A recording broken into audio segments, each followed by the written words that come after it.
কৃষক, খেটে খাওয়া মানুষ, শ্রমজীবী মানুষ, সেই মেজাজটাকে কন্ট্রোলে রেখে আমরা এই কাগজপত্র কোন জায়গা কম রে বলে এইরকম একটা ভয় ঢুকে গিয়েছে।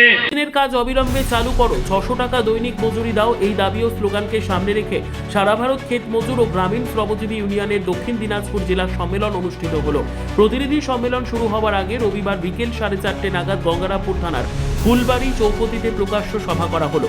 এদিনের প্রকাশ্য সভায় হাজির হয়ে বক্তব্য রাখেন সিপিএমের জেলা সম্পাদক নন্দলাল হাজরা, সারা ভারত ক্ষেত মজুর ও গ্রামীণ শ্রমজীবী ইউনিয়নের রাজ্য সম্পাদক নিরাপদ সর্দার, সিপিএমের নেতা মানবেশ চৌধুরী, সারা ভারত কৃষক সভার জেলা সম্পাদক মোফাজ্জল হোসেন, সারা ভারত ক্ষেত মজুর ও গ্রামীণ শ্রমজীবী ইউনিয়নের জেলা সম্পাদক সুবীর দাস, জেলা সভাপতি দারুল ইসলাম প্রমুখ। এই দিনের প্রকাশ্য সভা থেকে কেন্দ্র ও রাজ্য সরকারকে তোপ দাগেন সিপিএম নেতারা।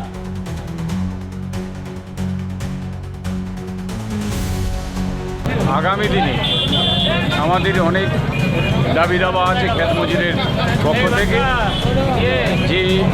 যে শ্রমকোট আইন যেটা কেন্দ্রীয় সরকার চালু করবার চেষ্টা করেছিলেন, আমরা ক্ষেত মজুরের পক্ষ থেকে আমরা সংগঠিতভাবে লড়াই সংগ্রাম করে সেটাকে আমরা স্থগিত করেছি, বন্ধ করেছি।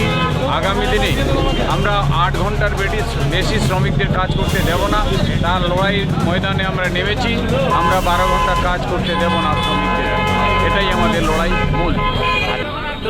আমরা আরও বলবো যে এই যে 100 দিনের কাজ 4 বছর ধরে আমাদের রাজ্য সরকার বন্ধ রেখেছে, এই 100 দিনের কাজ আমরা আমাদের সংগঠনের পক্ষ থেকে, ক্ষেত মজুর ইউনিয়নের পক্ষ থেকে আমাদের রাজ্য কমিটির অন্যতম সদস্য কমরেড তুষারকান্তি ঘোষ, উনি হাইকোর্টে মামলা করেছিলেন, তার রায় দিয়েছিল। তারপরেও এখানে 100 দিনের কাজ এই রাজ্যে চালু হলো না। তারপরেও আমরা পরবর্তীতে আবার সুপ্রিম কোর্টে আমরা মামলা করি, আমাদের রায় দিয়েছে অতি সত্বর 100 দিনের কাজ চালু করতে হবে। এর জন্য আমাদের লড়াই।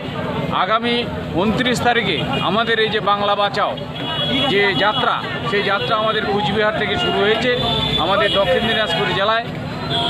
বাংলার সাধারণ খেটে খাওয়া গরিব মানুষ এবং গ্রামীণ শ্রমজীবী মানুষদের কোনো কাজ নেই, তারা দিশেহারা।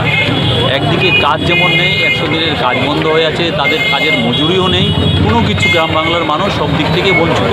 অথচ এরাই সবচেয়ে সংখ্যাগুরু। আজকে সংখ্যাগুরু নিয়ে রাজনীতি করা হচ্ছে ধর্মের নামে, কিন্তু এই সংখ্যাগুরু গ্রামের শ্রমজীবী মানুষ এরা সংখ্যাগরিষ্ঠ, এদেরকে বঞ্চিত রাখছে দুই সরকার। তার বিরুদ্ধে আমাদের এই সমাবেশ ছিল। এই এসআইআর চালু করেছে তৃণমূল ও বিজেপি সেটিং করে মানুষকে বিভ্রান্ত করার জন্য। ওদের যে দাবিগুলো ছিল, ওদের যে প্রতিশ্রুতিগুলো ছিল, সেই প্রতিশ্রুতিগুলো পূরণে ওরা ব্যর্থ হয়েছে। তাই ওরা এসআইআর চালু করে সাধারণ খেটে খাওয়া গরিব মানুষদের ঐক্যটাকে ভাঙতে চাইছে। এর বিরুদ্ধে আমরা এই লড়াই করছি এবং গ্রামের খেটে খাওয়া গরিব মানুষদের 100 দিনের কাজ যাতে। ব্যুরো রিপোর্ট, উত্তর বাংলা সংবাদ।